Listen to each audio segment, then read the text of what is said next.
In this video, I'm going to show you a 3-step technique that can shrink your fear until it has no power over you. It works almost exactly like what Professor Lupin teaches in Harry Potter and the Prisoner of Azkaban, when he brings out a boggart, a creature that turns into your worst fear. In the movie, Professor Lupin goes on to show the students how to defeat the boggart by turning it into something ridiculous. Because once you can laugh at fear, it shrinks. And that's not just magic, that's a mental model, a thinking tool you can use whenever you need it most. You see, what Lupin is teaching them is something most adults still struggle with. That fear doesn't need to be avoided. It can be faced, transformed, and even laughed at. And to prove to you that this really works, later in the video, I will show you how this very technique was used in one of the harshest places imaginable, a World War II concentration camp.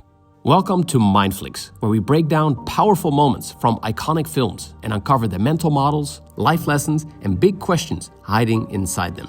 If you like this video and want to see more, be sure to like, subscribe, and hit the notification bell so you never miss another episode. So, what's this technique I'm talking about? It's called Mind-Sculpting, but you could also call it an anti-boggart defense, or a real-life Riddikulus spell.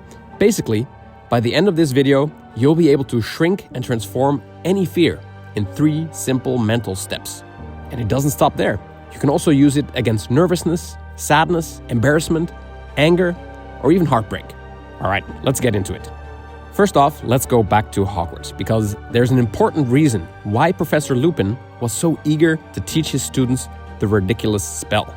A boggart, in case you don't remember, is a shape-shifting creature that takes the form of whatever you fear most. And Professor Lupin doesn't just want his students to fight it, he wants them to laugh at it. Because in the movie, by turning fear into something ridiculous, the spell shrinks its power.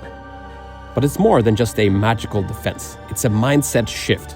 Because again, Lupin is showing them what most grown-ups never learn, that fear isn't a curse to run from. It's a challenge that you can flip on its head. So let's break down how mind sculpting actually works. Step 1. Spot the boggart. Before you can shrink your fear, or whatever emotion is hijacking you, you need to name it. Fear, embarrassment, anger, sadness. This technique doesn't work unless you know what you're actually reacting to. Chances are you already have a sense of it. But if not, ask yourself this deceptively simple question. What am I actually afraid will happen here? Or what exactly is making me angry, sad, or embarrassed? Yes, I know, these questions sound super basic, but trust me, it matters, because in the next step, we're going to twist that fear into something absurd. And you don't want to turn the wrong thing into a joke. We want to make sure we hit the real fear. Step 2. Exaggerate it to absurdity. This is where the magic happens. Once you've spotted the boggart, whatever is triggering your fear, embarrassment, or anger, it's time to strip it of its power by turning it into a joke. Think of it like casting your own ridiculous spell. Let's say someone at work embarrassed you, mocked you, or made you feel small. Now imagine that same person with a bright purple mohawk that wiggles every time they talk, or a helium voice that squeaks out every insult like a chipmunk. Or maybe they're wearing a giant diaper. Maybe the person has an elephant-sized zit on their head. Make it ridiculous, make it surreal.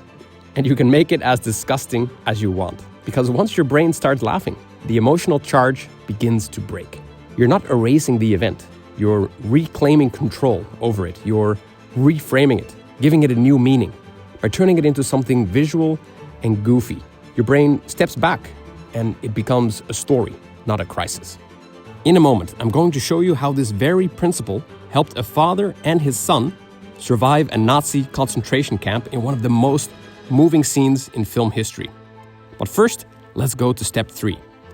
Laugh on purpose. Even a forced laugh can send a powerful message to your brain. Hey, we're not in danger. This isn't fatal. It's like hitting the mute button on your nervous system. It's a pattern interrupt. And laughter tells your body it's safe to relax. Sounds fake? Well, science actually backs it up. In a famous study, people who held a pencil in their teeth, forcing a smile, actually felt happier and found cartoons to be funnier. The translation being, your body can trick your brain into different emotional states. Sometimes a fake laugh is just a prelude to a real one. So that is, in a nutshell, the 3-step mind sculpting technique. And remember, it isn't just for fear. It works on sadness, embarrassment, nervousness, anger, or even heartbreak. And in some cases, even pain. The trick is to give the emotion a shape. Turn it into a cartoon, exaggerate it, and ask yourself, what's the most absurd or humorous way this could turn out? Or asked another way, how is this actually funny? Let that sadness mope around in a glittery bathrobe, sobbing in slow motion. Try to make it funny. Give your pain a whiny little voice, stomping its feet like a spoiled toddler. Make your embarrassment wear a tutu and narrate your life like a bad soap opera. And then pause and laugh at how absurd it all is. Because the moment you can make fun of the monster, it stops being the monster. By considering the most outlandish outcomes, you can reduce the situation's perceived seriousness. If it becomes laughable, it's not worth the stress. In the 1997 movie, Life is Beautiful, we see one of the most moving examples of how powerful humor can be used even in the darkest places imaginable. When an Italian father and his young son are sent to a Nazi concentration camp, he doesn't give in to despair. Instead, he does something extraordinary. He reframes the entire nightmare as a game, a contest, where the winner gets a real tank. Every brutal moment is masked in play. For example, when soldiers bark orders, he translates them as part of the game's rules. Or when fear creeps in, he turns it into points to be earned. For his son, the horror becomes invisible because his father uses humor as armor, not to deny reality, but to protect what matters most, his son's mind. It's a real-life Riddikulus spell, proof that laughter isn't weakness, it's a weapon, even when the world is burning. And it's not just this movie. In Stephen King's It, the terrifying clown Pennywise doesn't die from weapons. He's defeated by something much more surprising: belief. The kids don't beat him with strength. They beat him by refusing to believe he has any power. They mock him, laugh at him, and turn him into a joke, literally shrinking him with their minds. Why? Because it feeds on fear. And fear is only strong if you treat it like truth. But once you use imagination to see through it, to reshape it, to laugh at it, it loses its grip. And that's the hidden lesson. Imagination isn't childish. It's how we take control of the narrative. It's how we break fear's spell. Laughter is a telltale sign that someone has their frame shifted. And usually it's the person who is laughing who has had their way of viewing the world shifted. And here's the best part. You don't have to wait for someone else to do that to you. With mind sculpting, you can shift your own perspective on purpose. You can reframe fear, shrink sadness, and disarm embarrassment, all by changing the way you see it. All right, to wrap it all up, whether you're afraid of spiders, snakes, dementors, full moons, or even Professor Snape, with these 3 steps, you can cast your own ridiculous spell. Step 1, spot the boggart. Shine your mental flashlight on the exact thing that's hissing at you in the dark. Step 2, twist it to absurdity. Run it through a funhouse mirror. Giant purple zit, helium voice, whatever makes it look ridiculous. And step 3, laugh on purpose. Fire up that inner laugh track. Even a single chuckle can turn into a full-blown laugh.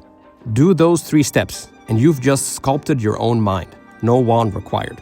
If you want more mind-shifting questions and mental strategies like this, be sure to subscribe. And remember, the real spell isn't ridiculous. It's the story you choose to tell yourself.